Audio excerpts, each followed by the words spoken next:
Hope you're having a great morning, lunch, afternoon. We have a developer update live stream in about 9 minutes. Let's see what our sound looks like here.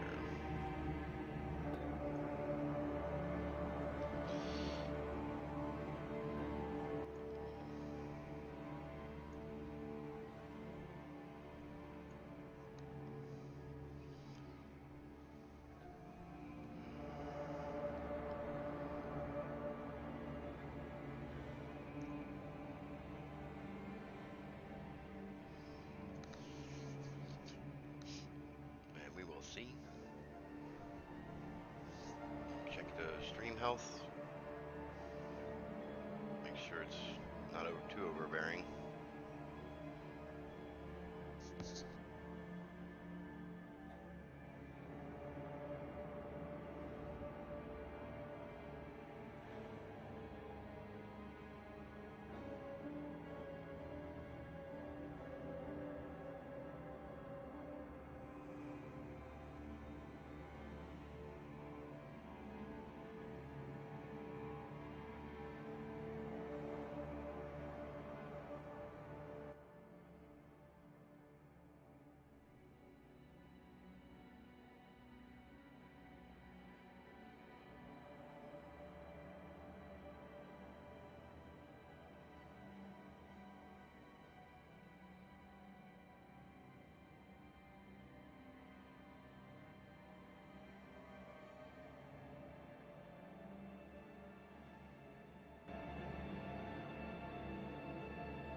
Alright, well, I got you. It's on like 50%, 50%.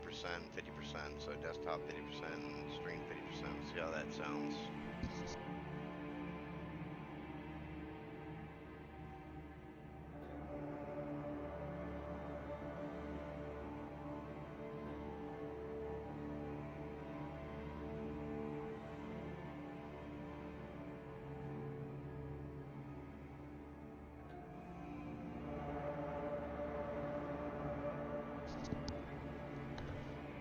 Alright, go ahead and close that out.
I wish I could turn that chat off. Because man, that scrolling, that's that's how we used to crash people and like AOL and Yahoo Messengers and shit, and just spam crashing them with a whole bunch of stuff like that. I mean, that was back in dial-up days, but still, it's because we close. Even if we pop it out and close it, it's still going to go right back in there. So I full screen it, it's still, yeah, it's still there. Even if you full screen it, it's, you scroll down, it's there. That's all right. I mean, if you guys want to watch some chat, you can. I mean, if you can read it, I mean, it goes by way too fast.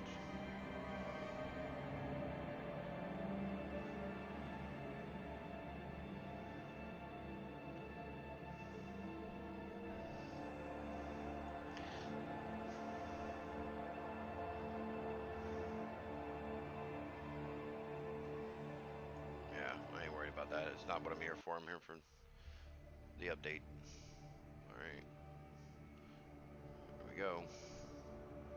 Starting soon.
It's like, is it just me, or did the timer go away?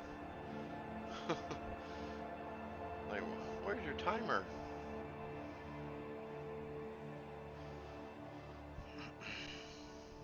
Yeah, I will try not to react too much to what they're saying. Um,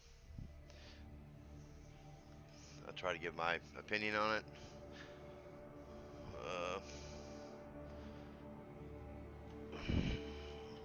Let me grab a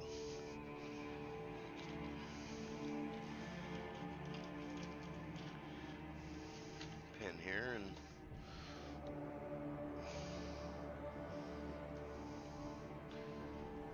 actually I don't need a pen. Oh, here we go. Hello. That's it? That's how you open? I'm Hello. gonna do that every single time. Hello. Welcome to another Diablo developer update live stream.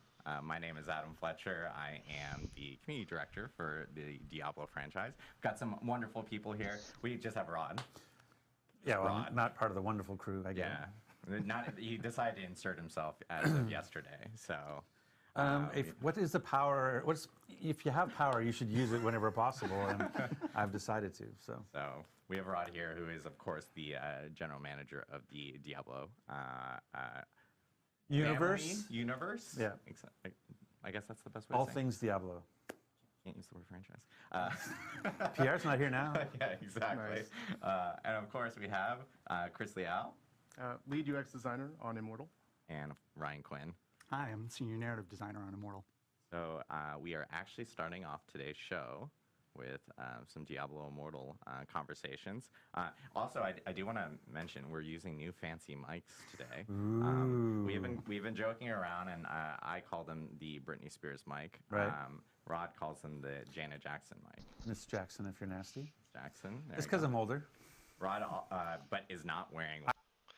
So if you're watching the stream at this point, if you just want to skip through, I'll try to put a timestamp for the actual, or edit the video for them when they start talking about Diablo 4. But this is for Diablo Immortal, apparently, some of it. Okay, maybe we can get it out of him. I'll knot my shirt later. It'll be good. Maybe we can get it out of him during Q&A. Someone asked that question in Twitch chat. We'll make sure to bring that up during Q&A.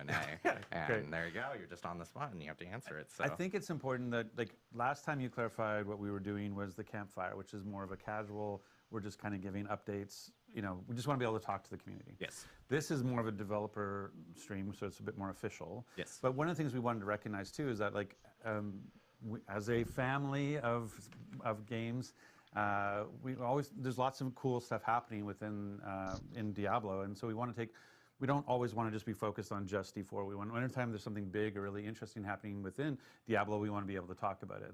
You know, I could imagine we're going to have a season 29 conversation for Diablo 3 at some point in the future. And so one of the things we're going to look at, to do today was not just talk about, you know, we are definitely going to talk about Season 1 on Diablo 4. And for some reason, Adam has structured this to be as tantric as possible. We'll get there, trust us, but it's going to take a minute. But what we really want to look at as well is we want to talk about we're going to talk a little bit about what's the preseason before we go into Season 1. We're going to talk about, you know, what's going on with D4 today, because we actually have some news about today. Another tease, didn't mean that. And, and then we want to talk a little bit about Diablo Immortal, because something pretty incredible is happening in Diablo Immortal, which is in nearly a decade, we're having our first new Diablo character class is being revealed. And we wanted to reveal it here on this stream. So, you know, one of the great things about Blizzard is the SFD team, Story and Franchise, and Blizzard Video, and everything that they do around cinematics. And we thought, how could we introduce a new character class without having a kick-ass video to go with it? So without further ado, may we present to you the new Diablo character class coming to Diablo Immortal very, very soon.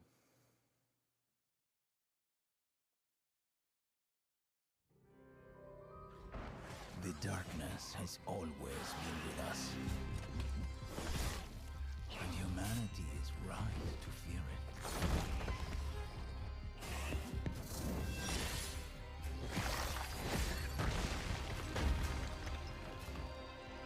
The darkness wants to consume you and all you love.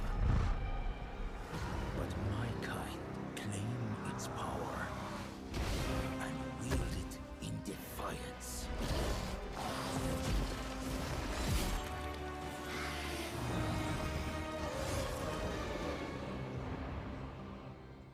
Humanity is right to fear the darkness.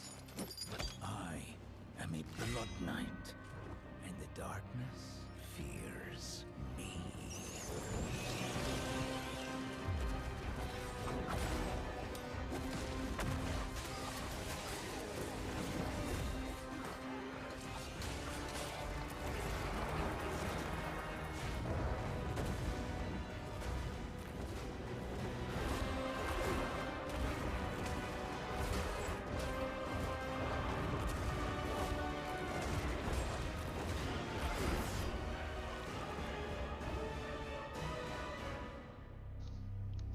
Blood Knight, huh? That seemed a little too cartoony. there we have it. The new class coming to Diablo and Diablo Immortal. It's the Blood Knight. July 13th. That's July like 13th. a little over a week away. Exactly.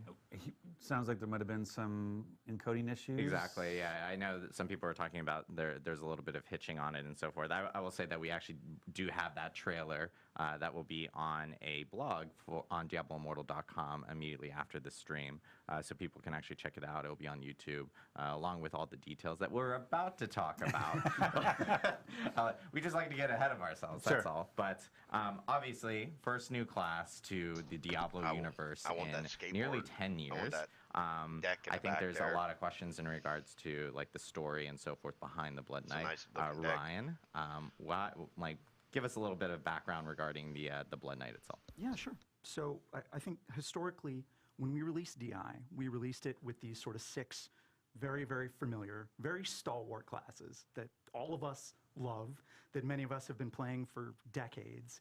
And it's great to kind of indulge in that nostalgia. It's great to get that dopamine hit of playing a classic. But after 6 classes, it left us with the opportunity to do something that felt really new and different. To do a supernatural class that's kind of monstrous, that does things that our Necromancer and the Demon Hunter don't do. And so we're really, really stoked about the opportunity to release the Blood Knight on everybody.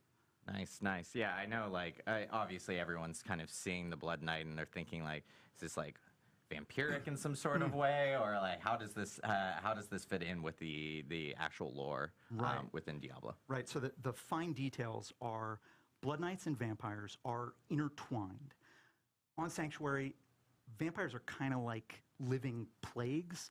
They go from hunting ground to hunting ground. They kill people, they bite people, and sometimes people who they've bitten, they suffer this monstrous transformation. They start to devolve into what we call thralls, kind of like lesser vampiric beings, long teeth, hunger for blood, all that stuff.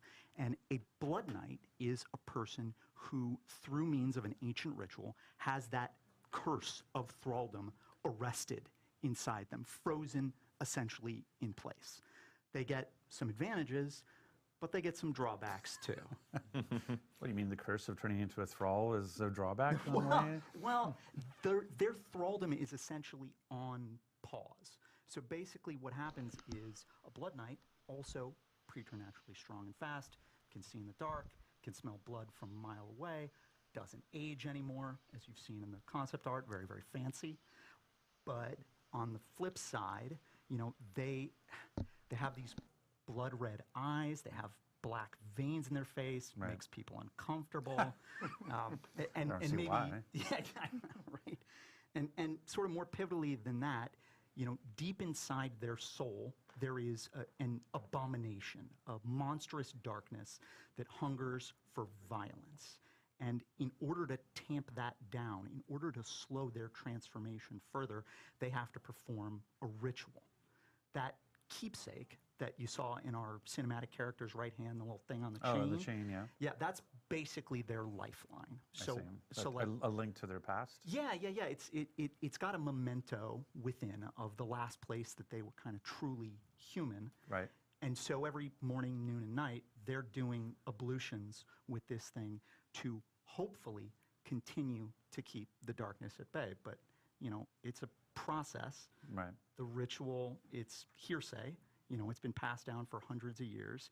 And for basically every Blood Knight, you know, it may fail at some point. All Blood Knights are doomed to one day succumb to their curse. And they don't know if that's 1 day, 1 year, 1,000 years. Could they be don't centuries, know. right? They're very, very long-lived. What they do know and what they pledge on is that they're going to use all of the time they have left to push back the darkness.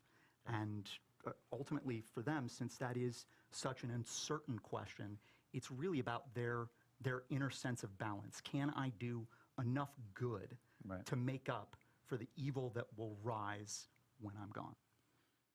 Yeah, I just wanted to give a shout out because we had the art up there earlier, and that art is gorgeous looking. At the same time, they're very pretty. I've been joking about it. I'm like, oh, look, they're so pretty. Well, if you were going to turn into a monster, you'd want to stop. Well, it's funny because they're very gorgeous here, and then they turn into the abomination, which is really funny to see. So it's like a complete opposite of what it is. I mean, you mentioned the abomination. I think we saw the Blood Knight turn into this creature during that. So what actually is going on here? Like, this is a I guess Chris will talk eventually about like how an abomination comes to be, but this is basically them tapping into what's inside them to change form. Yeah, they're letting the curse off the leash just a little bit. It's going to grant them extreme power in the short term. This is the Bruce Banner Hulk thing. Yeah, but maybe there's a little anime teardrop there of like, do I come back from this? Right. Okay. Got it. Awesome. Well, I know with the Blood Knight, obviously, like, it's new class. How does it fit, Chris, into the like a gameplay style? Like, what if you're playing at Blood Knight? What can you expect the style to be as a person that's actually jumping into Diablo? Yeah, so the Blood Knight is actually a melee hybrid class, meaning there's tons of up-close combat with polearms. However, they have a host of shadow and blood abilities they can use to manipulate the battlefield in their favor. I think the drawback of Blood Knights might be that players that start playing it might feel that their mobility is limited. However, And that wasn't they me. have That tons was of that was legendary their audio essences that to help was them going out. improve the ability to close the gap on enemies, as well as life-stealing abilities to help them sustain themselves in lengthy combat sequences. Got it. So like in combat more often, close combat, so they're essentially taking more damage, but then they have abilities themselves to actually essentially drain, as we can see, kind of like life from others, essentially replenish their life while they're in combat. The kebab attack, as I like to call it. The skewer. The skewer attack is my favorite thing right now. I was like, so what's happening there? We saw it in the trailer. We see it here as well, is where they're basically able to stab an enemy, smash it around like as if on the end of a hammer. So that's, you're like, Chris is like, yeah, that's basically it. Yeah, You've that's defined it. it's pretty awesome. But it actually has a stun as well, right? It's not just the attack on the one thing that you skewered. It actually it has an area effect. Yeah, so the Blood Knight stabs their polearm forward into the closest enemy, then swings overhead the enemy and slams it into the ground, stunning everyone in a small AoE. And there are also legendary essences that let you lunge forward or actually leap to perform the slam. Oh, nice. Yeah, it's awesome. And then I know, like, of course, with every class in Immortal, they all have different ultimates depending on their primary attack skills and so forth. Like, what kind of two different ultimates can we expect with the Blood Knight? Yeah, I could talk a bit about the primary attacks. The first is Ravage. They're basically swinging their polearm around in a 3-hit combo. And right here is the ultimate, where they become a 5-hit combo with a stun at the end. And Dual wielding polearms, that's... I like. And the other primary attack they have is called Shadow's Edge. It's quite a unique one. It's the first in Immortal where in melee range, the Blood Knight will do a slash, and for enemies that are further away, they'll actually throw the dagger forward. And there are legendary essences that add damage over time or make the dagger ricochet. Nice. So you can essentially, it's good room clear type of abilities is what I'm hearing. So if you got a ton of mobs in front of you, especially if the daggers are ricocheting and you mentioned piercing and so forth with the ultimate and everything, you can essentially clear out whole rooms with that. So it's awesome to hear. I know, as you mentioned beforehand, tons of legendary essences and everything that are associated to kind of modify skills. I know, and we're even seeing here, this is like the abomination that we were talking about So beforehand. why would I want to become the abomination? What do I get from that? Yeah, so I'll talk about the abomination a bit. The way it works is it is a transformative skill that requires defeating enemies to fill the bar, much like your ultimate. Right. However, it happens much more often, and it then transforms your entire skill bar into a new primary attack, followed by 2 specific skills, a Blood Rush, where the Blood Knight actually dashes forward in a ball of blood, and then there's a 3-hit combo attack. Where I don't know who animated this or who fly into the air and slam the ground. who created this, but it is. Nice. It's like That's awesome. they. I think It feels like it was rushed. with this update that's kind coming of, out I guess. on the 13th and the Blood Knight itself. And there are like even other components and that are kind of going to be coming with this actual update. Do you guys have any like additional information on? Well, there's ways to play it, right? Like, Yeah. so the things that's really interesting. Like, I think having a new character class introduced on basically the anniversary of Diablo Immortal is really exciting. Like, it's a great way to celebrate 1 year that Immortal has been at. It's hard to believe it's already been a year. It's crazy. but so having a new character, but I've been like a whirlwind barbarian for a year now, and loving that. And so now I'm going to obviously. Well, one of the great things about Immortal is that you can class change. So I can take my Paragon 500 Barbarian. I know that's not high. Thank you very much. I can take my Paragon 500 Barbarian and turn it into a Blood Knight. Yes. Like, there's basically three ways. We have the player who's been playing for a year, like myself. We have the new player, and we have the test driver. Right, is the way to think about that. So maybe you can go through that. Yeah, totally. So if you're brand new to Immortal and have never played before, you can play the Blood Knight right out of the gate, create a new character completely free, and start with the main story complete with custom Blood Knight VO lines for all of the main quests. And for players like Rod, who have been playing for a while and want to convert to this class, I'm happy to say that we've made some major improvements to class change.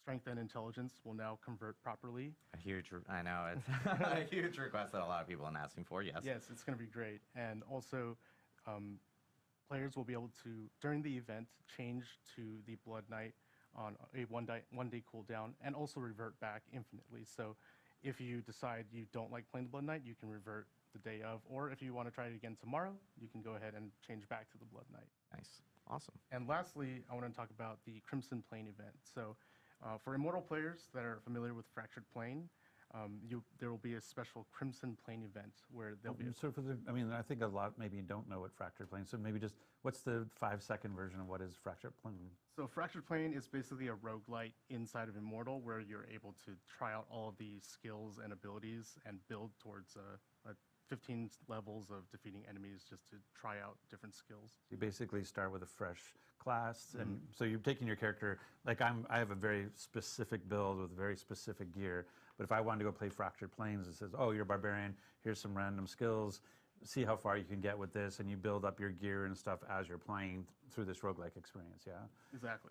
And so now for the Blood Knight introduction, you've created Crimson Planes, which is a version of the same experience to go and test drive all the different Blood Knight skills?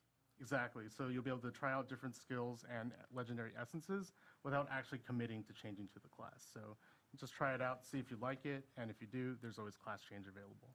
Nice. Nice. That's awesome to hear. So we have, and we have other things like I mentioned that are coming in this actual update. I know that for any new player that's coming in, of course, they can create a Blood Knight, how we mentioned beforehand, customize it, and it's completely free. And then, of course, any existing character can do class changes if they want, or they can create a new character if they would like to do it that way as well. But I know we have like a new legendary gem that's going to be coming in this actual update as well. And then we even have just other like items associated with this specific patch that'll be hitting as well. Full set of legendaries for the Blood Knight too. Yeah, and we're actually going to be listing out every single legendary blog, that is available for the Blood Knight on our blog immediately after the stream. So you guys can check out the cinematic trailer that we showed off for the Blood Knight earlier on that blog, and of course read all the details about what's coming in this update that is hitting on the 13th of July. So soon. It's crazy. We do. We're super stoked. The cinematic is amazing, by the way. I just want to Why are you, for people who didn't get to see it in full frame rate, you're basically rubbing their noses in it. Essentially, Go watch it again, please. See it in the Blizzard Cinematics team. Amazing team. That cinematic is great. It was nothing cartoon. like seeing blood splattered all over some stained It glass. wasn't what we're used Diablo. to. So, Like- makes perfect sense. It's great. We are super stoked. So yeah, July 13th is when it's going to be coming out. And then, of course, again, check DiabloImmortal.com immediately after the stream. We'll have a blog up there for people to check out all the details. Congratulations, guys, on the year. It's been an amazing year for Immortal. And I think people who maybe tried it at launch and haven't gone back to take a look at it, basically every quarter we do major updates and really change the game. So the ability to craft set items, the ability to take your duplicate legendaries and turn that into a currency so that you can make your current legend stronger, and the way that you do dungeons now, and the tower, the clan play, there's just so much else going on. So it's a free-to-play game. If you want to go check it out just to see all the changes, like I said, there's been in a year. To me it's a completely different game in the sense of the different ways that you can approach the content, which is exciting. But hearing the fact that you fully recorded all VO for the Blood Knight for the campaign, I think it'll be exciting to go back and start over. Yeah, it's about 2,000 lines in total. We've got a pair of really, really awesome voice actors, Abby Trott and Ben Prendergast.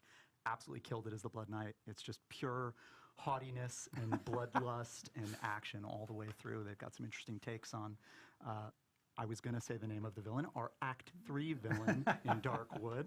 Some interesting perspectives there. But yeah, I don't think there's ever really been a better time to re-roll, to start a new run through the main story. Awesome. Well, thank you guys very much, and congratulations. Thanks so much, thank you. Rod. We're stoked. And we're going to be now switching over to D4 content. We're actually going to take like a really short break because we got to swap people in. This room is only so big, and we also need mics off of people and everything. But we're going to be swapping in into our Diablo 4 segment. So we'll see you here in a minute or so.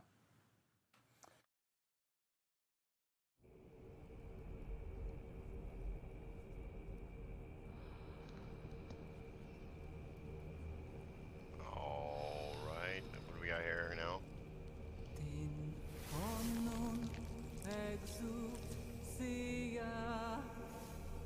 Oh, please don't. If you guys didn't know, this is the battle, and I'll let it play out, I guess.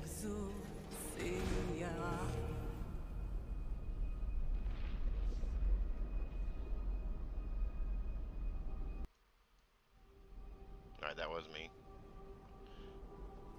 because it does get kind of loud. I'm just trying to save everyone's speakers and ears, and so you don't need to adjust your volume. It's me.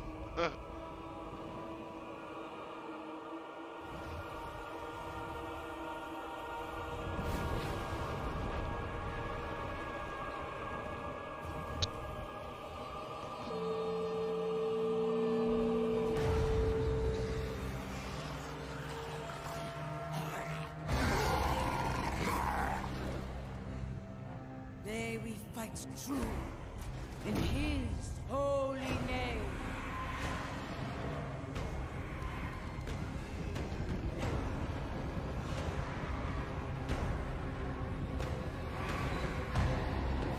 Blessed be the light.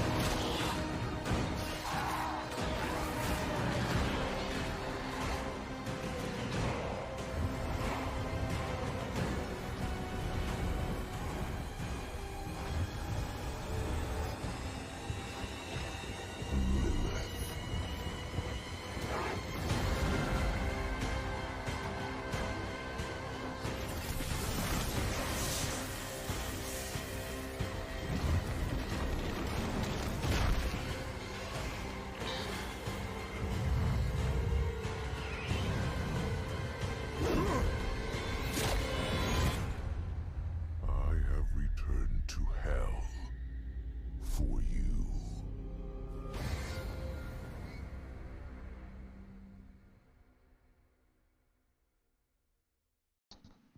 And we're back. That was a different one. What happened to the awkward hello? You're supposed to go, hello.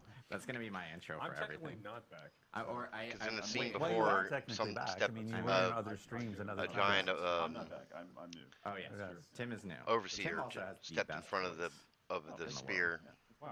it's So really nice. Tim is just going to talk for the rest of the stream. Wow, good. And- I didn't prepare for that at all. All right. Surprise. Maybe you should actually introduce people? Yes, Or? I will introduce people. We are now joined by our wonderful Diablo 4 developers. We have Tim Ismay. May I introduce you? Hello, Tim Ismay. I'm one of the lead producers on Diablo 4, specifically focused on seasons. I say that because if you ask me questions outside of the season's context, I have no idea what's going on. And you said plural. You said Wait, plural. there's more than one I- season. I'm Tim? trying to build more than one season. Yeah. There is more than one season. That's going to be, we're revealing that. Or Or- that's job security right there. I'm actually just asking for it. That's right. Wait, we're supposed to be thinking about job security? And we have Oh, a yeah. familiar face. Joey P. Yes, I'm Joe Pipora. I'm the Associate Game Director for the live service, and I'm excited to talk about Season 1 today, at last. But first. But first. Oh, but first. That's right. Because Adam has built can't- everything possible we to talk can't about start- except the season. We can never start talking about seasons until we talk about something else first. But there are cool things to actually talk about. Correct. We, obviously it's been a little over a month since Diablo 4's launched. It's only been a month. Is it? Well, if you include No, early but you're access. right. It is. Yeah. Like I always the amount of feedback we get about like, hey, this thing, and you're like, it's been like 5 weeks. Like, Exactly. give us a second. Exactly. So It has been a month, a little bit more than a month since Diablo 4 has wait, actually how did you launched. guys get a season done in 4 weeks? That's incredible. We started it well before the game launched. Ah, that's smart. We actually released it. We're extremely good at our job. Wait, so you I don't want to get in started the weeds, before the everybody. game I launched? don't want to get in the weeds, everybody, but like we did start before the game launched to make sure that we could actually release. I thought you were just something. gonna say zombies are really easy to make, and so therefore it was.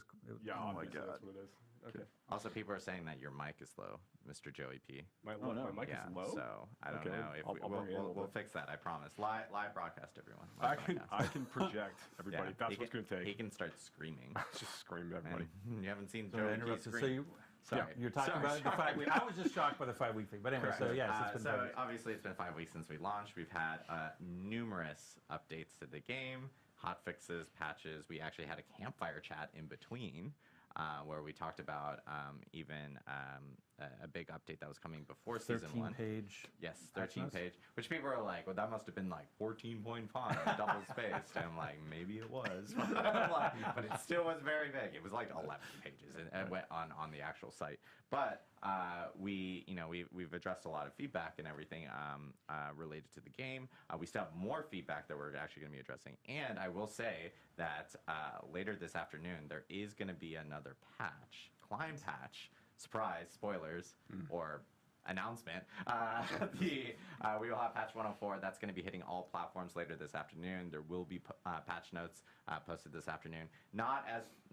Very much not as chonky as 103, but it does address additional feedback and issues that people have been reporting over to us You in got actual one? patch notes. Come on, put you on the spot. Funny enough, I actually have this printed out? I don't think you can say that 1.04 is coming this afternoon and not give an example of something we're fixing in 104. I know that they are actually doing a gameplay fix in regards to, or a gameplay adjustment to Helltide Chess, so that Helltide Chess will now actually drop unique items. Yeah, have the chance to drop unique items, but yes. Sorry. Have a chance, not like a guarantee. So Yeah, it's yeah. relaxing, Now, right? now that's quoted, and I'm just like, Yeah. but, So that's okay. That sounds stupid for me as the GM to go like, I thought they already could drop uniques with Helltide Chess, so I was mistaken there. Yeah. It's so there are some content types that the rewards are not dropping like unique items from it. So like like Whisper bounty caches, for example, don't have a chance to drop unique items when you turn in for those. Didn't know that either. Yeah, but I think that there's opportunities for us to continue to like try to expose this more as we talk about these things moving forward. But yeah, this is an opportunity now. We want to make sure that when players are trying to target farm for certain kinds of uniques for their builds they need to grab in order to bring those things online, that those Whisper caches really can be used as a way to or not Whisper caches, the tortured gifts you can get from the Helltides events. Those are really good opportunities to go and try to go for those. And that's this afternoon. So once 104 goes out, once your uniques can drop in. That's Helltide right. Chess. That's right. That's this afternoon. Yep, and I will say, like, we've been getting, like we've mentioned, I think, many times already in this stream, we have been getting a lot of feedback related to bugs, issues, or even just, like, general gameplay feedback, and it's something that the team has been reading through and getting through, and those are things that, obviously, we're addressing as we get through all these different updates in the future and everything. We're building a big backlog. Like, this is the thing, I was making the joke about they started before, like, seasons started before we launched, just to try to set expectations. Like, we're moving as fast as we can, but we have to move also safely, because if we move too fast, we can kind of vibrate the game out of stability. And so we're trying to be as reactive as we can, but in a safe way, and knowing we have a large backlog of Season 1 was already well in flight, and Season 2 is also very much well in flight. And so we're trying to make those adjustments. So we hear the feedback, so please don't take the lack of instantaneous responses and we don't hear you. We hear you. We hear about, I want to lock my inventory. We hear you about all the different types of things that you're giving us feedback on, and we appreciate that feedback, and we're doing our best to address it as quickly and as safely as possible. So, so just trying to manage expectations that sometimes it might feel, but again, it's only been 5 weeks. This is a game that we are going to, we're going to support for years to come. This is a foundation of, we said the launch was the beginning, not the end. And so we're going to be continuing to support this game through many seasons and through expansions and what have you. And so please just allow us some time to catch up and work through our backlog to get to those items that we know that you care about. And I do want to note that we're, as we were in preseason, we were obviously shooting out a lot of updates really quickly, and this is something we talked about a little bit on the campfire chat, but we are going to get into a more systematic way of being able to update the game, so it's not just going to be like ad hoc, hey, guess what, a new client patch type of thing, unless there's an emergency. But yeah, people start to find a more some familiarity with how we actually update the game around seasons and client patches that may occur, whether they are in between or only on seasons and so forth. So we'll have that actually communicated out, and people then know what to expect going forward when we do have different updates or different patches that actually do hit the game. I think it's really important that we have now talked about things we did in the preseason. We've made a number of changes on the balance side. We've responded to a lot of player feedback. We've got 1.04 coming out later on this afternoon. But Adam, what do the people want to hear about? Zombies! Season 1. So we're actually now going to talk about. No, but we do want to talk about Season 1. Season 1 is coming, and we actually have a really cool trailer to show off before we jump into it. So hit it, Rich and Matt. Hopefully it's in the... Oh, okay. Good. You got mail. I am writing to you because although a great evil is receding from Sanctuary, a new festering curse now spreads its corruption across the land. More dangerous, more malignant than I could have imagined. I have found a way to stop this plague. To rip the dark power of these monsters from their very core and turn it to our advantage in destroying them.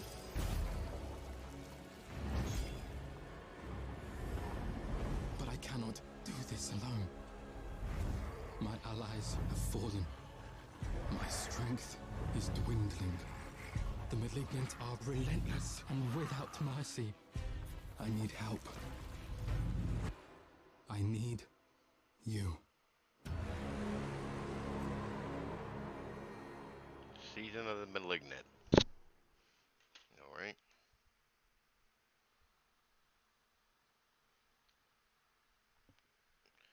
And there we have it. The July first season 20th. of Diablo 4 coming out on July 20th. The season of the Malignant. Lots to talk about there. So we're actually going to jump into it. No, I'm just kidding. But obviously, a lot of people want to know what's going on. We even teased it on social media yesterday where something was corrupting Sanctuary. I guess Tim, Joe, explain to us what's going on now. So Season 1, the Season of the Malignant. So our very, very first season in the game is going to basically take place after the events of Diablo 4. So after the redacted and the redacted have happened and the player has finished redacting the redacted, once all that's out of the way, that's when things are really going to kick off in the world of Sanctuary, kind of step off from that point. And there is a new threat that's basically emerged in Sanctuary. There's this malignance, there's this corruption that's begun to spread throughout the hearts of the creatures throughout the world, and that's everything from beasts to humans to demons themselves, everything in between can be corrupted by this malignance that's beginning to take root and fester inside people. And it's basically kind of it's changing them. Right, it's turning them into these bloodthirsty fiends. Effectively, they're going out and trying to destroy everything. And it's threatening Sanctuary at a very, very, very high level. The player's going to come across a new character that they're going to introduce to over the course of the season, named Cormund, who we actually saw in the trailer there. Cormund is, there he is. Cormund is an ex member of the Cathedral of Light. He used to be a priest of the Cathedral of Light. And he's taken it upon himself to start trying to dive deeper into this new malignant threat that's risen over the course of these days following the events of Diablo 4's main campaign. But he's finding himself maybe a little out of his depth. You say, Tim? Like, what do you think about Cormund? Yeah, he's trying to fix the problem on his own, and then I think when he's not 100% successful, he comes to the player and says, "Hey, you were really helpful in the past. Could I get a hand from you?" So that's kind of where things start. Yeah, he's very. I think that you'll find like he's a person. Everything in the room is on fire, but he's sitting there like, "I can fix it. You know, we can find a way to solve this, right?" But he's a great new character that the player get introduced over the course of the season. But that's really just where things kick off. You know, and players will start the season of Malignant actually in Kyovashad, and they're going to gain access to like the beginning of the story of the season pretty much right away. You know, so you're able to start off right at level 1, like jumping out of the gate and be able to start like following the thread of this new season storyline.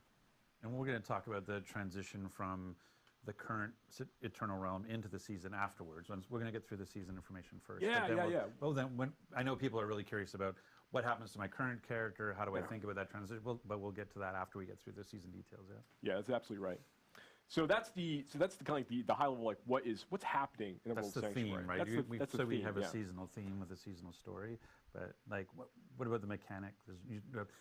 On top of the theme, there's usually the seasonal mechanics. So what's the mechanics that we're looking at? We're trying to add more stuff to seasons that appeal to everything that a player does in Diablo 4. So we are adding story, the elements of what you're going to find out about what is actually happening to Sanctuary, but then we want things that are new challenges for the player, things that you can fight that maybe you haven't fought before, as well as new powers, things that you can build your character in a different way, a different direction than maybe you did in any previous season, or in this case in the preseason when you had just the Eternal Realm. So hitting all of those notes, we're starting with a mechanic around the threat. So what is the threat? The Malignant. We've been talking about it a lot. Where does the Malignant actually show up? That actually shows up throughout the entire game. Yep. When you're playing in the world of Sanctuary, anytime you encounter any elite monster, there's a chance that it will spawn as a malignant version of that monster. So that malignant version is going to have these growths on it and some additional power. After you kill it, a heart will actually appear, the exposed malignant heart that was causing this. If you then interact with that heart by using a Cage of Binding, it now starts a ritual where it's pulling all the malignants in and a new, even more powerful version of that elite is spawned. Yep. Why would you want this? How does this help you? Well, if you can manage to beat that even more powerful version where you see these other minions are now helping it, these other malignant creatures, now it drops the caged heart. You've actually put all that malignant power into this cage that is an item that you can use that is kind of like a gem. It's like a gem in the sense that you can socket it into gear. It is very much not like a gem in the sense that it has an enormous amount of power.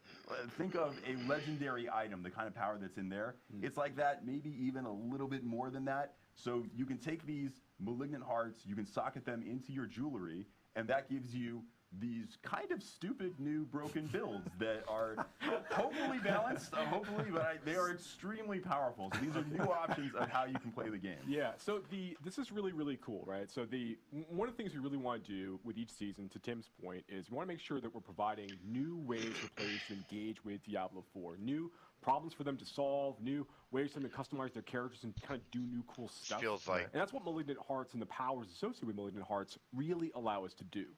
So one of these things, so yes, you can take a malignant heart that you've managed to collect from one of the consumed that you managed to kill, one of these super malignant creatures that you've killed this way, and you can socket them into your gear. We have over 30. We have 32. Sound like start turning the resonance. 32 new malignant powers. You know exactly how many powers. Technically, it's 32. So we have 32 new malignant powers are going out this way. These are new legendary power-like abilities. You can see this one here: critical strikes, electrically charged to creatures for a set amount of damage. Can't remove them though. So there's a lot of really powerful things like this that you'll be able to kind of like interact with over the course of time. But each of the malignant hearts you're collecting are actually like a category. They're associated with a color. So if like, you know, brutal hearts, for example, or like have a blue color to them. And they'll only go in infested sockets you'll find on rings and jewelry during the season of the malignant of a matching color. I see. So when you're hunting for, like, when you're like finding new amulets and rings or gambling at the like the opals vendor, whatever it is you want to do, you're kind of looking for specific socket colors. Or if you're getting a unique ring from the new Helltide chest rewards as you're playing from the one. That's right. If you happen to luck out and get Mother's Embrace because you need another Mother's Embrace, then like, yes, you can absolutely. One will never do. But what's interesting, like with so there's 3 different types of color sockets, yes? There's 3 different types of colored sockets, but there's 4 different types of malignant hearts. Yes. Go on. Oh, well, okay, I guess I will. So the last malignant heart type is called basically a wrathful. It's an extremely powerful malignant heart type. They're very, very rare to find. They will fit in any colored socket as you go. And you kind of want a combination of all of these. So even though the wrathfuls are pretty strong, you're really only looking to probably have like 1 or 2 of these based on what you might actually need for your build, you know, over the course of time. So it's fun, like really want to be able to experiment with, again, creating these different problems for players to solve, different ways for players to engage with things, and really change up that experience by virtue of adding these new powers. They can unlock different builds potentially for classes, to Tim's point, and just basically be like a really fun, exciting new way for players to kind of inject new power into the experience. But you're looking for so can the jeweler, when the jeweler right now can add a socket to, you know, a piece of jewelry, yeah. Are they able to add colored sockets, or are those only So you can't found? choose the color, but anytime a ring would roll with a socket when the season of malignant starts, it's always going to have a color associated with it. There's not like, you couldn't get like just a regular jewel socket. But even a jeweler created one? Like if I have a ring with no socket, when I do the jeweler, it'll be colored? It'll always be colored. Yeah, so it'll always be an jeweler, infested socket in this way. Got it. Yeah. But that's true for unique. So if I'm looking for a unique, I have a unique ring, like you talked about, but I want the blue version. I could find a unique with the red socket, and I could find it with a yellow socket. So I'm looking for a blue. So there'll you might be multiple versions of the uniques as well, right? That's correct. Yeah. Yeah. So yeah, fun new stuff to look forward to. And that's just, I mean, we showed in the video earlier, like the player fighting a malignant creature. You know, there's a chance for, as Tim pointed out, like there's a chance for all kinds of elites out there in the world to be malignant in nature, which makes them a little bit more powerful. But then when you kill them and you go and you actually use the Cage of Binding to capture their heart, then you fight that super consume, the consume version. It's like, that's gonna be like buffing nearby monsters. It spawns a bigger combat in that scene. There's more to look forward to, and those get tougher and tougher. And you want to fight higher and higher level versions of those in higher world tiers to get even better versions of those hearts. Yeah, so you can get stronger versions of the hearts as you get further into the game, and you might be thinking like, okay, does that mean like the old, like the crappy hearts that I got earlier, are those useless? You can actually break those down at the crafter as well to get a crafting material out of them that allows you to craft new items, including invokers. So invokers are something that you can use a little bit further on once you finish the campaign of Season 1. You will unlock the ability to go and use these at a specific place called a malignant tunnel. So if you are trying to... That's also the name of my colonoscopy. Okay. There we go. And it's a serious thing when you're over 50. You should know that. That's actually a good point. That is a good point. So if you have a malignant tunnel, you should get yourself checked out. So in the world of Sanctuary, when we say malignant tunnel, we mean, hey, I'm a player and I actually want to get more of these hearts, but it's just a random chance on elites out in the world. Where can I intentionally find more of them? There are these malignant tunnels. So there are actually places across the world where the malignance is manifesting in these new dungeons. So if you specifically want to go find more malignant hearts, you can hunt down these tunnels. You can go in and, hey, there are more malignant there. So there's a higher chance of finding malignant monsters there. And if you want to guarantee it, man, I really need a very specific type of malignant heart. How do I make that even more likely? That's when you take your crafted invoker, you go all the way to the end of a malignant tunnel, and you can use it on a malignant outgrowth. When you use it on that outgrowth, it now spawns that specific type of malignant. It's going to have the color associated with it of the heart you're trying to find. You kill that, and you're going to get the specific heart. So there's a little bit more targeted farming you can do as you approach the end game of Season 1. Actually, have go to the C video. It will be able to show you going into an evoker event where you can go in and sort of which I've heard called the turkey baster from hell, basically, is what an invoker looks like. It does kind of, yes. I don't, that wasn't the like art direction on it, but yeah, that's where we ended up. So yeah, at the end of these malignant tunnels, you're going to find that there are these masses of malignants that you're going to be able to go and interact with, and each of the That's the tunnels one we has wanna watch. a few different ones that can potentially spawn different colors of malignant outgrowths that can spawn from those. So it gives you those opportunities to go and like really target farm, as Tim's pointed out, like certain kinds of malignant hearts as the player's progressing through the experience. Yeah. So when we show, like we were just showing it, Technical yeah, show the issue. one you were just showing, because that was Okay. the Invoker event. So basically, there's a growth. You get to the end of the tunnel. There's a. You're able to basically, essentially, you're requesting a monster of a particular color. Yes, you're saying like, I want a blue heart, a chance to get a blue heart by trying to defeat the blue monster. Yes. That's right, and some of these, are, like particularly later on in the experience, like the most powerful hearts you can get are going to be delivered from things like these Invoker encounters that we can go and interact with. So yeah, something we're very excited about. So basically, they use an Invoker on the one of the pods. That's right. Yeah, the outgrowths from this malignant mass. Which then creates a blue monster for you to fight. You have to take that down, which will then. So does this one go through the same mechanic where I have to kill it, try to capture heart to kill the harder thing? Yeah, when this thing pops up, after you kill this one, you don't actually have to capture it. You're fighting the powerful version of it like immediately. That's what I was asking. Yeah, so you don't have to do the 1-2. That's right. Got it. So that's nice. So it's kind of a little like the sigil crafting, where you basically, I've got a bunch of stuff I'm not using right now.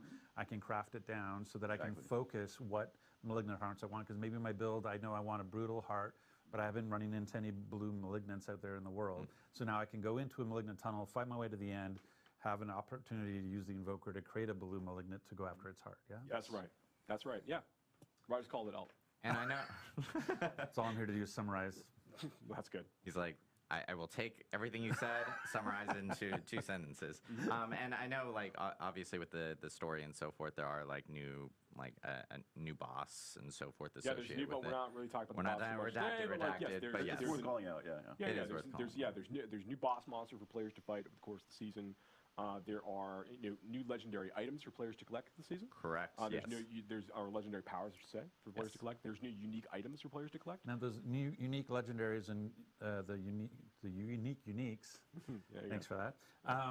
Those are not just in the seasonal realm, though, right? Are those things that are also showing up in the eternal? That's right. Those will also show up in the eternal realm. So Exactly. yeah, if you're a player who's like really trying to continue to progress your character in the eternal realm, there's now a few new items for you to go try to hunt for and use to kind of augment and change your build. This is the moment where I can do the producer thing. Okay, yeah. So yeah. you probably saw before on the screen when we looked at the cinematic. It was awesome. And we said July 20th. Oh my God, there it is. The day it's coming out.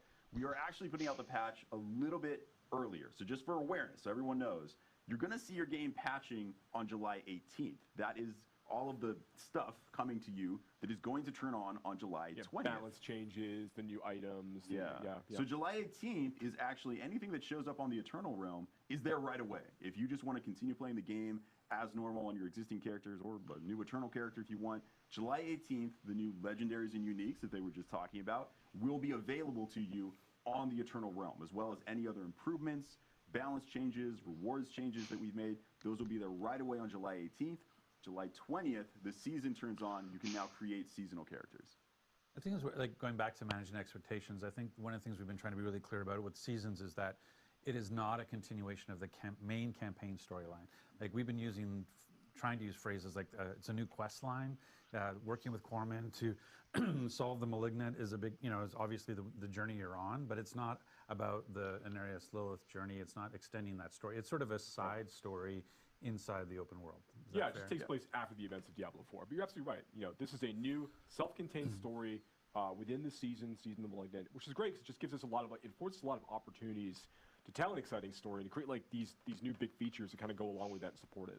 So as I'm playing through that now, it would be amazing if there was some way to sort of track my accomplishments through the season. I don't know, maybe some sort of journey perhaps so you want to track your seasonal journey through some kind of feature. I don't know if I could tee that up any higher for you. We went from golf to T-ball really fast. Yeah, no, absolutely. So there is, this is obviously with season 1 where we're going to bring out the season journey feature, which I know we talked a little bit about on stream before, but I guess it's worth maybe calling out and maybe a little bit more clarity. Hey, look, it's this, but without redacted all over it now. That's right. Yeah. So this is, yeah. So No this is, top secret. Yeah, so this is the battle pass introducing as part of season 1, and then going into here you'll see the season journey. And again, so the season journey is separated into 7 chapters. You know, and like these major chapters, and each of those chapters has a number of objectives inside each of them in order to allow you to progress that chapter. And you don't have to do all of them? You don't have to do all of them. You have to do a subset of them in order to advance to the next chapter. So I think it's really cool. So like objective to objective, you're going to be earning favor drops, which can be used to fuel your battle pass, which we'll talk about a little bit more in a minute. Yeah. But you're also, for your chapter completion moments, you're getting big drops of that favor that's going to be used like an experience point value for your battle pass. But you're also going to be getting some like item rewards, and importantly, you're going to be unlocking new legendary aspects, ones that you can't normally get through the Codex of Power, through like dungeon completion, and also many of our new legendary aspects we're adding in the season. If you're playing in the seasonal realm, you can collect that for your Codex of Power by going to the season journey. So it's a great way for you to introduce yourself to some of these new things as you're kind of playing through. Yeah, I love this. Like, one of the things that's hard about, for people who know Diablo 3 and its sort of journey. Hold on, wait. Do you love this? I love this. Oh, that actually feels really good to hear. I love this. The notion around, like, I like the fact that the subset aspect of it, because I know there are certain things. I'll pick a stupid example. It's like, maybe I hate sellers for some reason. I'm a seller hater. And so I never want to complete a seller. Then the fact that I can advance chapter 1 to go to chapter 2 without ever doing what lurks below, I think that's great, because that's like, I find you get into situations. I have other games where they're like, you must do this thing that you really don't want to do in order to progress. And the fact that I don't have to do that here, that I can choose a subset of things to continue my progress, I think is really smart. Yeah, I think it's really good to hear. It's one of the things we really want to do is make sure that like the base example of this is like we really like letting players use our fields of hatred as opportunities to kind of like progress their characters instead of the season, but we don't, and we want to include that in the season journey, which is the PvP content in the game. But we don't want to make that like a requirement that you must go do this content in order to progress your season journey. We want to give players the option to do this if they choose. One thing I do want to call out here as well with the season journey, and I think you're going to call it out in some other places, is that it can be confusing to players initially that you go to this battle pass screen, you click on the season journey button. Do I have to buy the battle pass to get this? No. Everyone has access to the season journey. This is a base feature that everybody is engaging with. Actually, everybody has access to the battle pass too. You're engaging with, even if you never pay a cent, you are engaging with the battle pass. You're getting free stuff. In the seasonal realm. In the seasonal realm. Yes. Ron has always reminded me to say that. In the seasonal realm, this stuff exists. There is no season journey if you're not in the season. That's very important. It only exists there. There's no battle pass if you're not in the season. Right. Yeah, that's absolutely correct. So yeah, that's essentially the way the season journey works. Those final objectives, those final chapters are really, really tough to complete. You can get some like special like cosmetics, like special like title and things towards the end of that path. So we're excited to see players like engage with it and for us to continue to support it in future seasons. And so we saw that the season journey grants you a lot of favor to go towards your battle pass, but you also earn favor just out in the world killing stuff. And that's right. Anything that's like killing monsters, completing like whispers and dungeons and things, like all of these things will be earning you favor as you kind of play through the season. Right. So anything that's getting you experience points is your chance to give you that favor as well. So if you have never played the campaign yet, like you're about to buy the game for the first time with the season, for example, right? I'll be like, okay, I'm going to roll a seasonal character. I'm going to play the campaign. The fact that while I'm playing the campaign, I'm killing stuff, and I'm still earning favor. Like, this stuff is still sort of progressing in the background, right? That's absolutely correct. I just won't run into any malignant until I finish the campaign. That's absolutely right. But you will, as you play, if you make a new character, to your point, Rod, on the seasonal realm, and you're playing through the campaign, you will be earning favor as you're killing monsters and doing things during the campaign. But a lot of those, and you can also progress your season journey, but some of those objectives might require you to go and interact with season features that aren't available until after you finish the events of the Diablo 4 main campaign. And that's probably one of the big things to be clear about. I know we're going to talk about the transition later, but in terms of getting access to the mechanic, the idea of talking to Corpsmen, capturing malignant hearts, having rings with colored socket or jewelry with colored sockets, that stuff all takes place post-campaign. That's And correct. so if you haven't beat the campaign yet, you're not going to run into these seasonal mechanics. Yeah, you won't fight malignant creatures, for example, while you're going through the campaign Correct, on the yeah. seasonal realm, but you will shortly thereafter. So one of the things you can do, and I know we're going to talk about this, and we keep saying we're going to talk about this, Right. and then we talk about it anyway. But like, so I would say, like, you know, one of the things you can do to get ready for the season is to make sure you finish your campaign playthrough. Diablo 4, Yes. jump in. You can choose to skip campaign when you make your new seasonal character, Right. and dive right into the seasonal story and content And, immediately. and that's forevermore. That's one thing we tried to say is that once you complete the campaign on one character on your Yeah, account, one character, one for every time. season moving forward, for any character you create moving forward, you can skip campaign and start off in Kyovashad level 1 off. Well, and you know, Not always Kyovashad, but yes.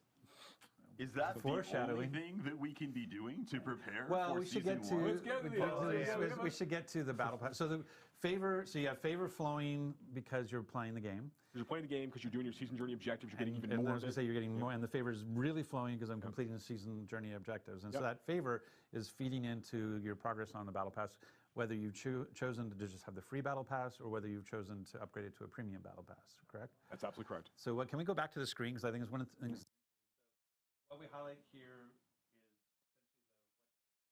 part of the thing is kind of we use the term.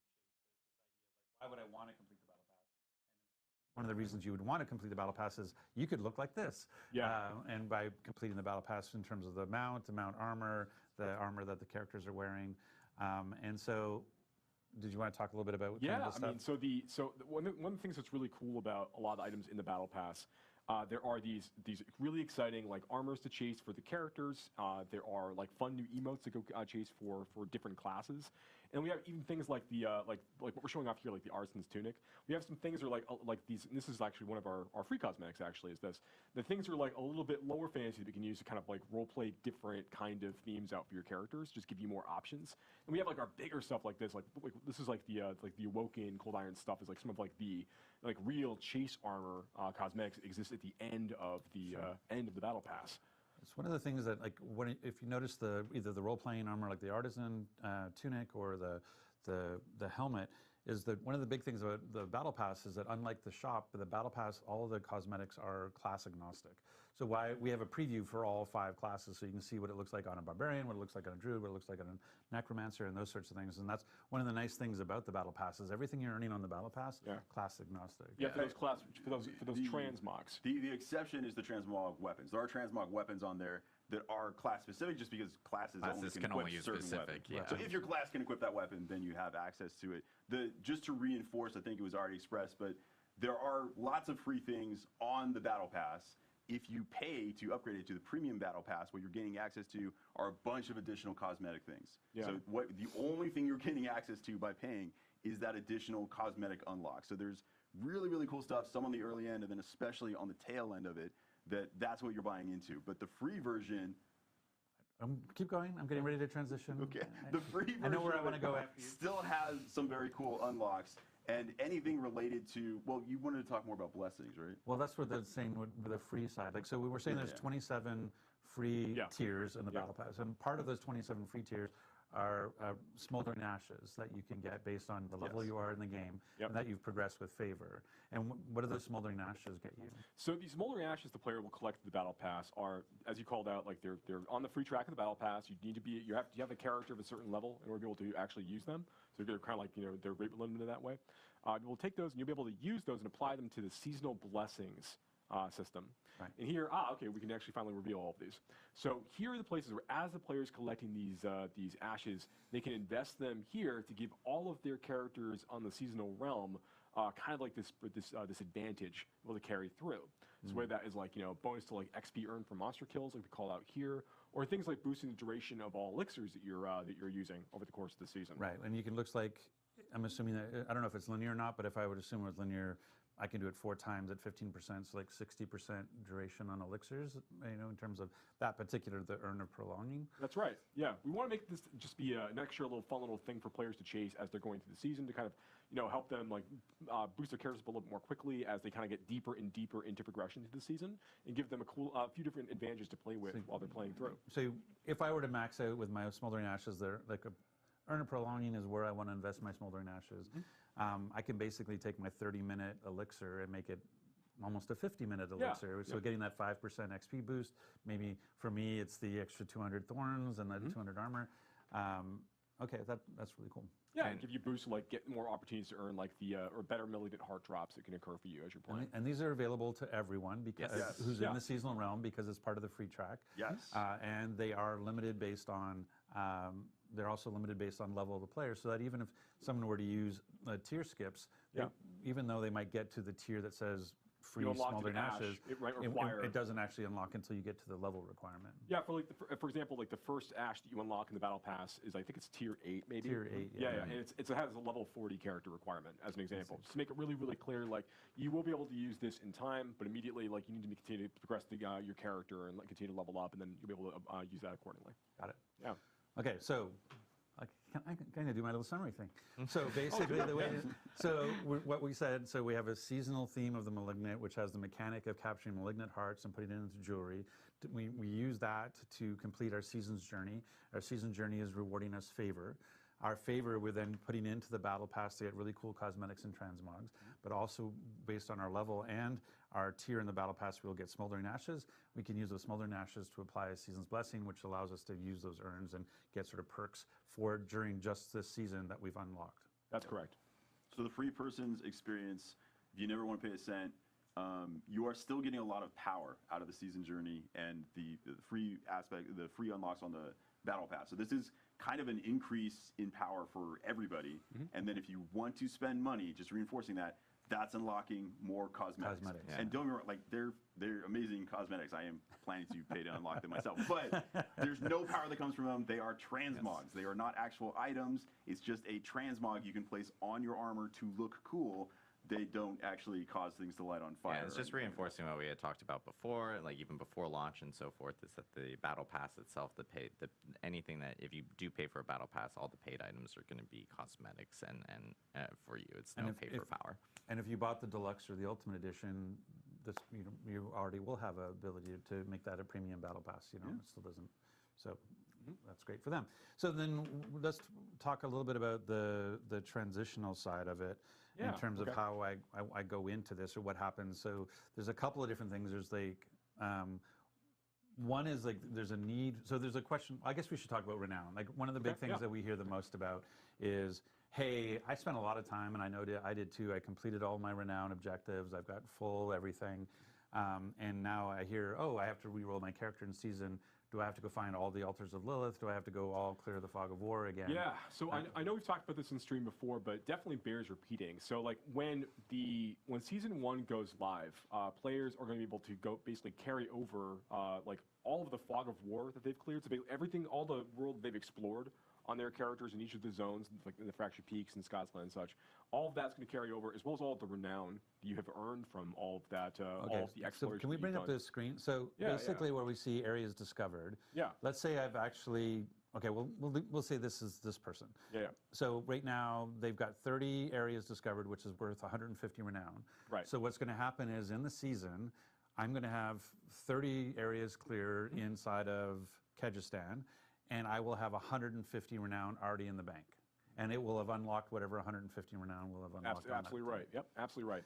So you're going to have that, and you're also going to have already collected all of your altars of Lilith that you've got from your account. So the same thing here. So I will have 12 will be appearing on my map immediately, and I will have 120 renown in the bank with my other 100. So I'll have 270 renown already earned, waiting for me to claim when I fire up the season. That's absolutely correct. So these are the advantages you get to start with, and like if you look at like all the renown you can collect from discovering all of the areas and from getting all of your altars of Lilith, it's going to get you in each of the zones, basically through the first 2 tiers, and a little bit of the way through the 3rd tier for each of the zones for renown. So you get to start with, like, if you start at level 1 on day 1 of the new season with a brand new character, you'll start, and you've done all of this work with your previous characters and previous playthroughs. You'll have 5 skill points to play with, and then 5 extra potion charges. So you'll be sitting at 9 potion charges. At level 1, you'll have 5 skill points and 9 potions ready to go. Absolutely. You just claim those things down. You're good to go for the season. And your map reveal. And your map reveal. So that goes back to what Tim was teeing up earlier. When we think about,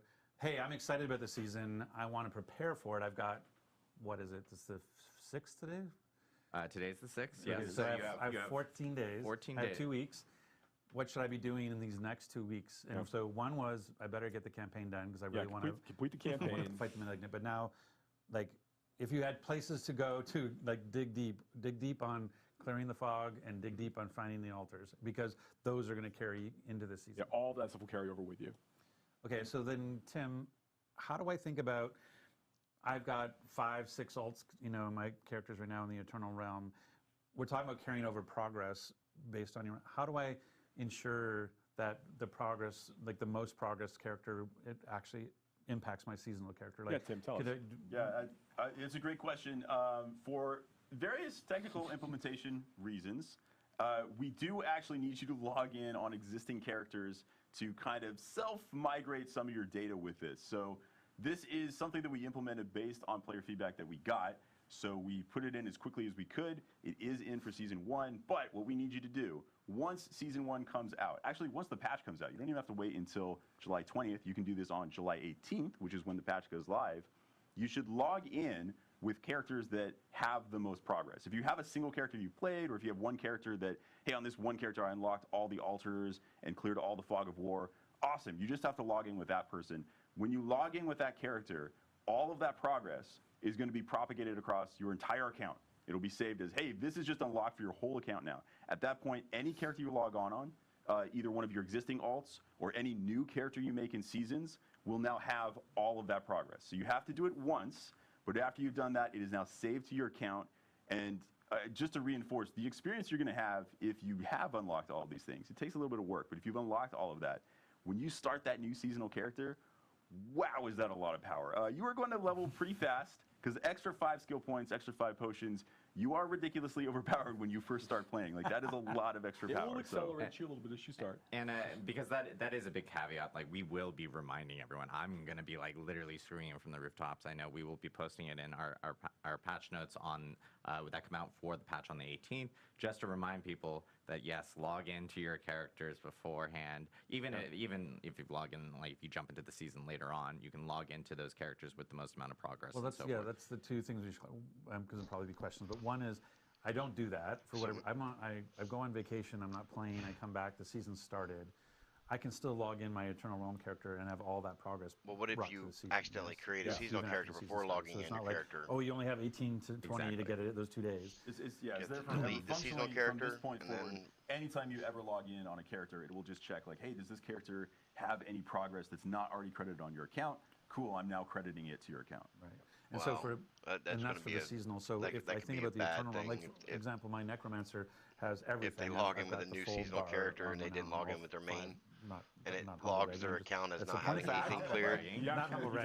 So for the next 5 minutes, we're going to talk about so this. let's talk about how good my Necromancer is. No, what all I'm saying is I have a Sork that has not had the same level of progress in the world. So after the 18th, when I log in my Necro and all that progress gets put to my account, when I go to log in my Sork next, even on the Eternal Realm, my Sork will now have all the progress that my Necro has. Correct. Absolutely. That's exactly right. Yeah. And let's say, like, just to dive really deep into this. So let's say that you've got, you've got 2 different characters. We should do some sort of dev stream where we can talk and go deep. That's true, actually, yeah. So let's say you've got, like, 2 characters you play. Like, one has done everything in the Fractured Peaks, has uncovered everything in the Fractured Peaks, and has uncovered, like, all of the altars, blah, blah, blah. You get another character who's gotten everything in Scott's Glen, who's unlocked, like, all the Fog of War, has found all the altars Lilith. If I log in on my Fractured Peaks character, and just by doing that, all of that credit will now be transferred to my Scott's Glen character. When I log into my Scott's Glen character, all of that credit will be applied to my Fractured Peaks characters. At that point, all of the credit of the progress I made on either of those characters has been propagated to the entirety of my account. Right. So it becomes an and. It's not just like it's and. It's not like the one account that has the most stuff, and then I want to log into that one. No, you want to log into every account that might have, like, tons of progress if they've made in different directions. Right. And I think to just, again, hey, let's talk about managing expectations. Some of you might be saying, like, wow, that sounds a little clunky. And I think the point that Tim was trying to make was, hey, prior to Season 1, we had actually talked about that you wouldn't have any renown progress carryover. You would have to go find the altars of Lilith. You would have to go clear the Fog of War. Like, the original plan when launching the game, or prior to launching the game, the original plan was that there was no transition of state from the Eternal Realm to Seasonal Realm as part of this. And so hearing the player feedback as we talked about Seasons and hearing the response that we got about what, I have to find all the altars again? What, I have to clear the map again? And wanting to make sure that we were listening to the players, we put in a system that allowed us to do that, but is not the most smoothest, most sophisticated, because we were doing it under very tight time constraints as quickly as possible. Hey, did you want it done? Did you want it done? The answer is yes. I'm just saying, like, that wasn't the design from the start was not to do this, log in a character on the 18th and make it pass. That's what we had to do to make it happen for season 1. And this was based off of, obviously player feedback that we had gotten since launch. So this is us implementing it quickly to address, the feedback that you guys have been giving. Which and is then good. on top of that, I like a huge shout out to our engineers. Yeah, I was getting giving this props all, for that. If implemented it before fires off without we jump into the season. Much like the Nightmare Dungeon teleport, Exactly. like miracles can happen and very quickly. So I'm concerned that if someone logs in with a seasonal character first, it's going to. First thing is they cry. And then okay, well, what about to make it work right now? And But then if you log out and log in with your main, it might clear. It might, because he said that it should propagate. So we implemented it completely differently. So yeah, we make it work, but sometimes it, the fact that you have to log in to get the progress propagated. We would have made it a smoother version if we knew months ago. All right. This is just sound like Okay, it's not going to happen. There it is. Okay, yeah, all right. It's a live game. We know we need to it's a live game. We know we are looking at trying to make improvements based on the feedback that we're getting from players. We're playing the game ourselves, so we're kind of seeing how everything is really feeling as it's all coming together with a giant audience of players playing and enjoying the game. We want to make sure that we are making the right changes as quickly as we can for the community. Some of those things are a lot harder than others. But like all the feedback, like Adam, you called out some things really early on at the program, like, we're hearing feedback about, this and this, and like, inventory space. We talked about gems last time and things we want to do there. We're trying to move very quickly in a lot of these things. Some of them are a lot more challenging technically to do than others, but we are rapidly moving on as many changes as we can because we are fervently trying to make the very best version of Diablo 4 possible in the fastest time frame that we can to deliver to the player base, because we're players too. We also want the same things. So just know that we're working hard. We care deeply. We love our engineers and our designers and our producers and the staff been helping with all the hotfix and everything else.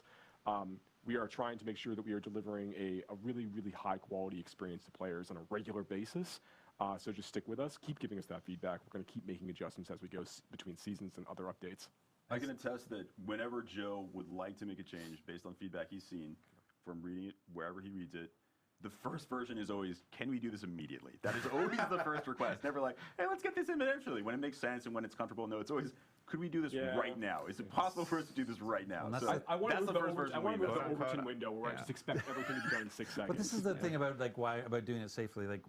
I think one of the sort of the junior mistakes some people can make is this idea of time is only what it takes to implement, and it's not. It's time is also what it takes to test and make sure that it's robust and stable. And so that's one of the things that when you look at we have a follow the sun QA organization around the world, and that's what allows us to do, I don't know, we're up to 15, 16 hot fixes or more now. Yeah.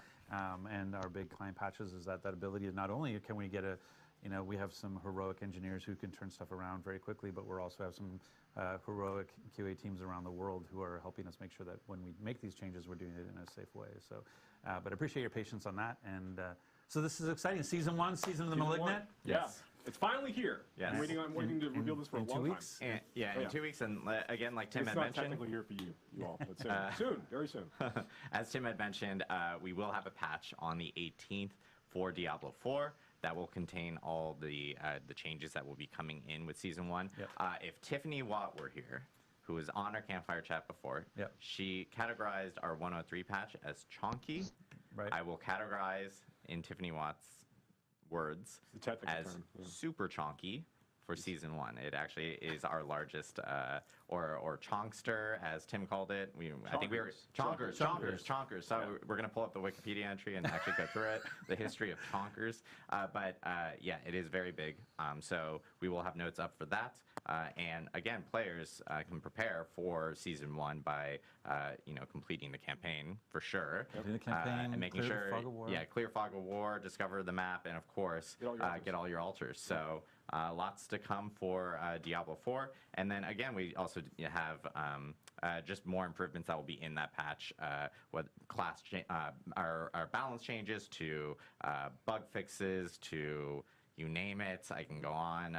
There's even some reward changes coming for some Nightmare and Helltide related activities as well, some endgame activities, because I've been hearing some feedback regarding like, hey, it would be great if we can get like maybe better rewards with some of these activities, and so I know some of those changes are coming in that actual update as well.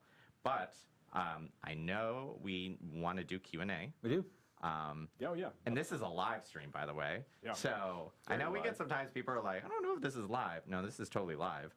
So we're actually going to be bringing in, we're actually going to kick off Rod because we're done with him. No, I'm just kidding. Rod is actually just I'm actually going to go and annoy you from the side. I know. It's the worst. Rod's going to jump over here. We're actually going to bring back in Chris and Ryan from the Immortal team. Who will be jumping in here. I think you're supposed to open that chair. I didn't do my job.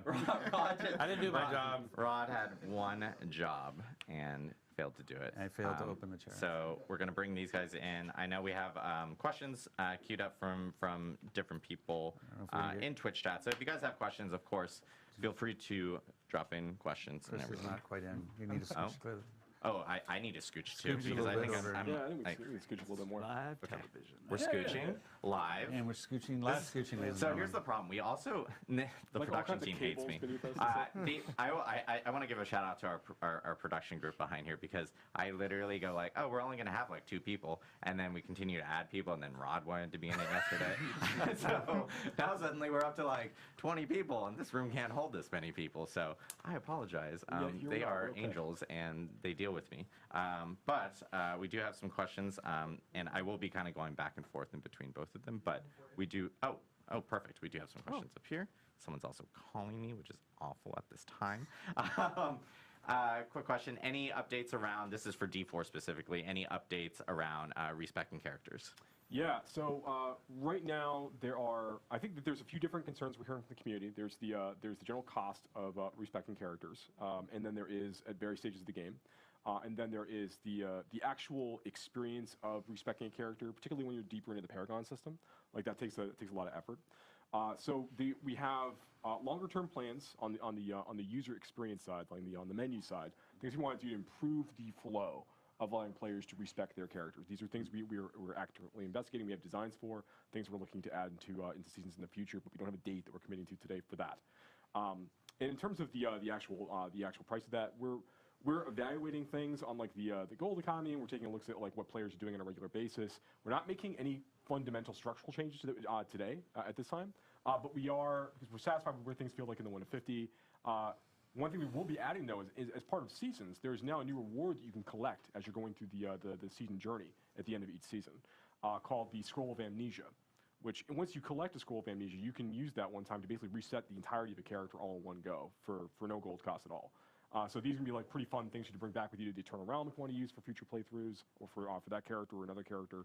So we want to make sure that we're like slowly adding a few of these as the players progressing through the experience, kind of make that a little bit easier for players to go through. And that Scroll of Amnesia is everything. It's all your skills, It's all your skills, Paragon, all your Paragons, everything yeah. goes to 0. Yeah.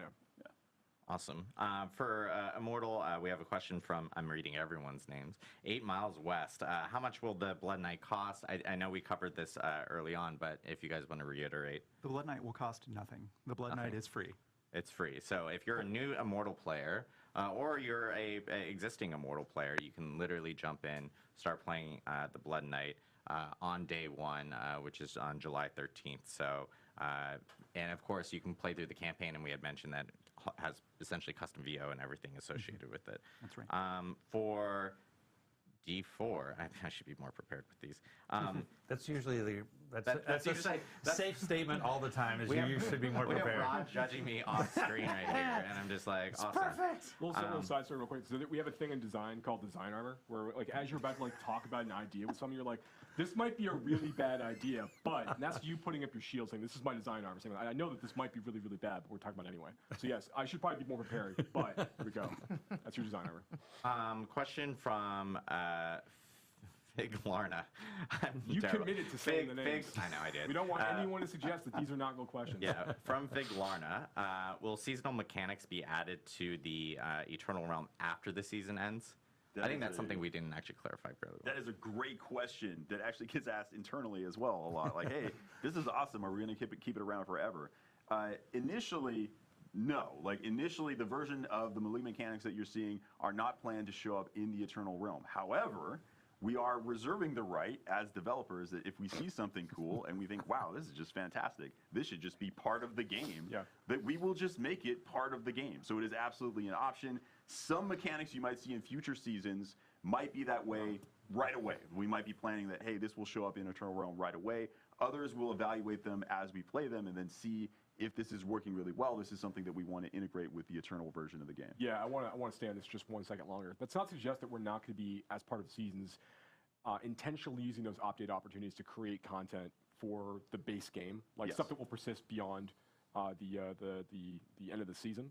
But we really do want to hone in on the idea that we're like, Malignant Hearts are very powerful, as we talked about before. They're really, really cool. They're very exciting. We can't add something exciting like that every season if it's expected to all last, because the game's going to be a complete mess. Right. So we're not going to do that. What we would end up needing to do is all of those things would be extremely incremental in terms of what they offered to the players over the course of time. And it would make the game extraordinarily dense in terms of what the players expected to do on a regular basis. And to understand. We know that there's opportunities to extend things like add more endgame features. We know that there's more content that we want to add to the game in general that like everybody's going to need forever, and we're going to be looking at those opportunities as we go.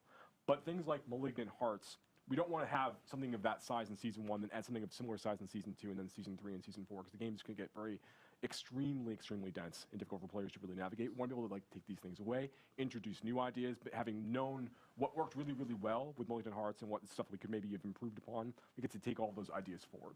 It's also part of the cool factor of the season is that when you're going in, these Malignant Hearts, it's there for the season. So even, let's take a player that, let's say, doesn't like to play alts except of the same class. I just love playing Barbarian. And, you know, I have 3 different Barbarians already on Eternal because it's the perfect rogue class. Player, and all you play is rogues, and all you do is build rogues. There might be a lot of those too. But let's say a Barbarian, that's my hypothetical, I'm sticking with it. So I'm a Barbarian lover, and I've made all these Barbarians. Season 1 is still an exciting time to make a new Barbarian, because we have all of these new Malignant powers that allow you to make radically new builds that are completely different from Barbarians you played in the past. Your endgame is going to be very different.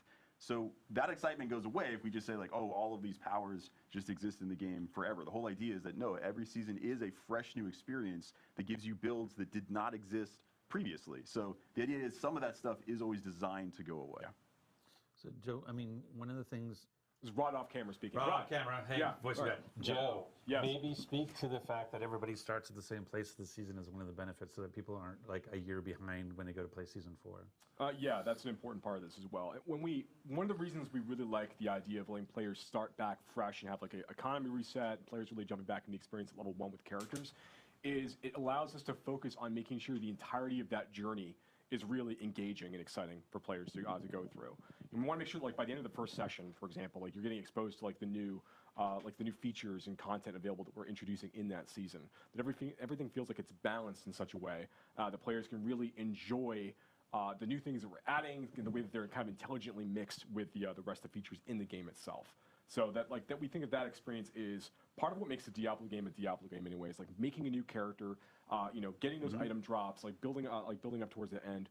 With regards to like the way that we decided to conduct our efforts in seasons for Diablo 4, we think this is a really like the prime example of the way that we can make this work. But I wanted you to hit on the point, the fact that if somebody buys the game. Yeah. They're not like fundamentally behind. Yeah, if somebody, before. look, I'm gonna mess with the camera people. Can you? Yeah. You can't even do it, can you? You can't even get there. All we can do is I can just have my talking and stuff. Oh, hey, what's going on? The notion of the thing that we're talking about is that we want, again, the game is a live service. The game's gonna live for years. We want somebody who buys the game a year from now to not feel like they're a year behind when it comes to. So one of the benefits of seasons is, in Season 4, on day 1, you and I are both level 1. I bought it that day. You have owned the game for a year. We're in the same place. We can play together and have fun together. And so as opposed to everybody from this moment on is now falling behind, seasons allows us to have that fresh start for everybody, right? Yeah, that's actually, I couldn't put it better myself. That serves as a really good opportunity for us to make sure that players have a starting point together when you want to come in a little bit later into the game experience. If you've taken a season or 2 off because something else came out, we want to make sure that it feels like, the most important thing for us in seasons, like kind of going off script in a different way now, is that like when you're playing seasons and you're playing Diablo 4, you're having a great time. And when you've reached all the goals and done the things that you think are really, really important, and you want to go like take a break to go play something else for a little while, that's fine. Yeah. That's fine. We do the same thing. You don't all fall behind, But yeah. when a season rolls and there's new things for you to come check out, that's a great time to come back. Particularly if you had a good time playing before. That's exactly when you should come back and check out Diablo 4 fresh. Okay, I'm out. Sorry. Yeah, I'll be honest. When the next WoW expansion comes out, there's a non-zero chance that I'm going to play WoW for a while. But it's great to know there's a point that I can come back to Diablo 4 and everybody's on an even footing. Yeah. Question here from Jeffrey Allen, and didn't specify the D4 or DI, so I'm actually going to ask both because I think this is relevant to both. Also, Why do you have a new mic? I actually don't know. But yeah, 2 mics, guys. I'm very. I'm too Mike Adam. I'm too Mike Adam. You have me in stereo. Can you say which cosmetics will be transferring between characters? So for instance, like for Diablo Immortal, we'll ask this specifically for Diablo Immortal, and then we'll talk about Diablo 4. But in regards to transferring cosmetics, like if you ended up buying a cosmetic in Diablo Immortal, does that actually also appear on the Blood Knight? So cosmetics purchased prior to the Blood Knight's release will not be retroactive. However, the sorry, what was the Mother's Lament set? Hatred's Heritage. Hatred's Heritage will be available for the Blood Knight. Oh, nice. Okay, cool. So going forward, there will be now new cosmetics available for the Blood Knight, just as they are for all the other classes in Immortal. And then I guess for D4, will cosmetics be transferring to seasons, and will they need to be reobtained? I know this was like a question that we get a lot from people in regards to transmogs, and if you salvage specific stuff, how does that work between characters from Eternal and Seasonal Realms? Yeah, I believe that's all transferring over with you when you go into the new season. And obviously, every cosmetic set that you're via the store and via the Battle Pass, that stuff also is going to be carrying over with you. Yeah, so if you ever unlock anything, your whole account has access to it forever, is the current functionality. Nice. I shouldn't say it that way. It sounds like we're going to change it. Yeah, don't use that word forever, ever. Yeah. Let's see. Nightmare, this is from Kincho Kimo. This is Nightmare Teleport was great, but why can't we just teleport right into dungeons rather than just to the entrance? So this one I think is interesting because Nightmare, we obviously incorporated the teleport here in 103. It was another thing that we had talked about where it was community feedback that we had gotten, and the team jumped on it really quickly to implement it in a specific way. We have been seeing a lot of feedback in regards to players having to teleport outside of dungeons and kind of go through like a couple load screens. It was a quick, implementation from the team and everything. So I know it's something that we've been hearing from our side, and it's something that we're going to be looking at more here in the future for optimizing and making sure that we can implement and maybe in a better way from some of the features that we've been just kind of adding in really quickly. On Immortal, we have. Was there some sort of Castlevania inspiration with the Blood Knight? Looking very, very similar to some popular characters from that franchise. Very pretty vampire-ish people, but not vampires. I think we discovered Adam's kink, by the way. We can turn off Rod's mic now, so that's all we need to do. But yeah, was there any inspiration kind of thrown with the Blood Knight? I think, when you're working with a tropic idea in fantasy like vampires, you take inspiration from all over. The spear thing puts us in mind of Vlad the Impaler. The aesthetic, you've already talked about some potential references, but I think for us is as much like what we take out as what we leave in. We don't want the Blood Knight to feel like a grab bag of all vampiric myths. They are very specifically grotesque, blood, shadow, knightly weapons oriented, and so there were things like turning into mist, like turning into wolves, etc., that we immediately said, hey, these need to be off the table. And so in that regard, I think there's a lot of familiar that we're channeling, but there's also like a very dialed in identity for the class. Awesome. Everybody knows that it's necromancers that turn into mist. Let's see. In regards to Diablo 4, we have, will you guys be nerfing or buffing in the middle of seasons, or will you be making changes after the season starts? Yeah, it's a really good question. So, this is from Godic, by the way. So there you go. Okay, I just wanted this to. is a real person. Yeah. Yes, this is a good question. So we made a number of adjustments during the preseason period to make sure that we're bringing some builds back into where we expect them to be functionally and performance-wise. When we go into the season release, we do want to create structured moments in time that we're going to be talking about, I think, more in future streams when we expect like buffs and nerfs to happen. So we have like a regular set of like patches that are going to be occurring after the season is released, where we have like a better schedule like in cadence when we're talking about these things. We really want to try to reserve like big nerfs and big buffs for only like extreme outlier cases, and things were like really damaging the end game experience for a number of players. So we want to try to keep that more constrained, and we also want to have just fewer general like off cycle balance updates and things. So we're kind of keeping things more into this weekly cadence like we talked about.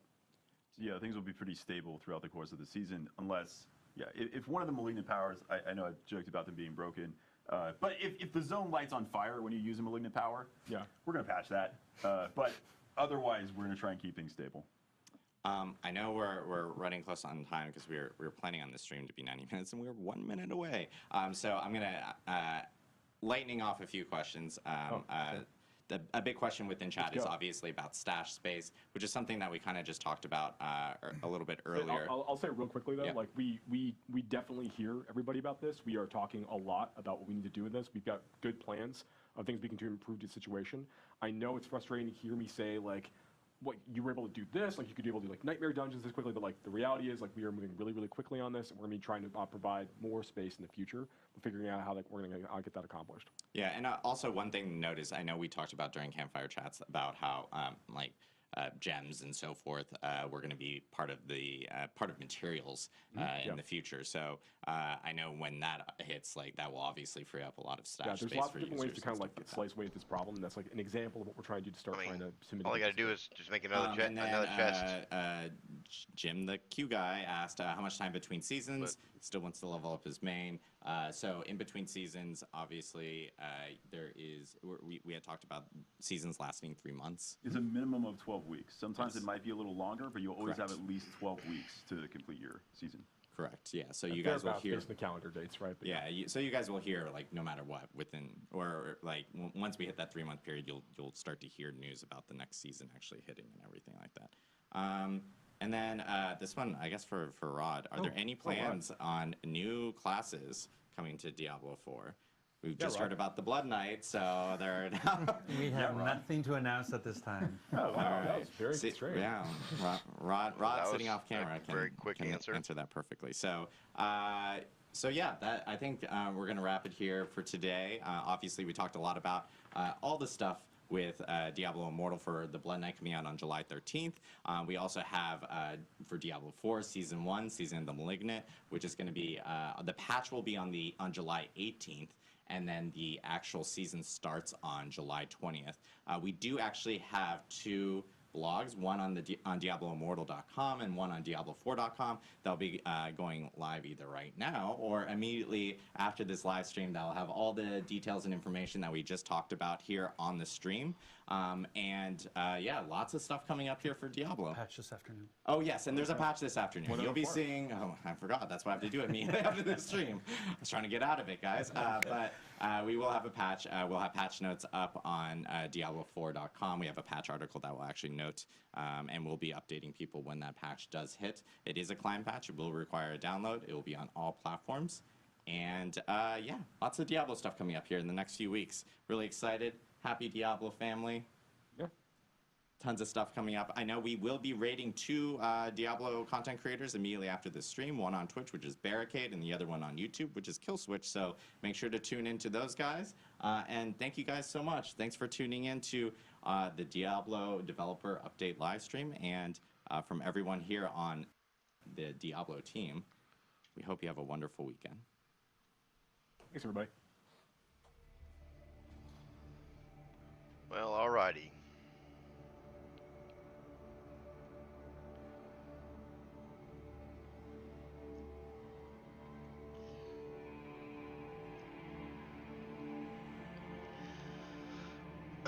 Well,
So what do you guys think?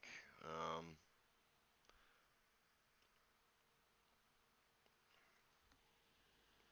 think I'm going to go ahead and end the stream here, and I'm actually going to make a synopsis video. But then again, you can go online to Blizzard's blogs and review those if you'd like. Um, but yeah, I'm just going to go ahead and end the stream here because the developer's update is done, which is the title, and then we'll go from there. Thank you for watching. Please like and subscribe, and comment on what your thoughts are on the patch or the upcoming information with Season of the Malignant, as well as, of course, Diablo Immortal's new hybrid melee class, which is the Blood Knight. And we will see you guys in the next episode. Thank you for watching.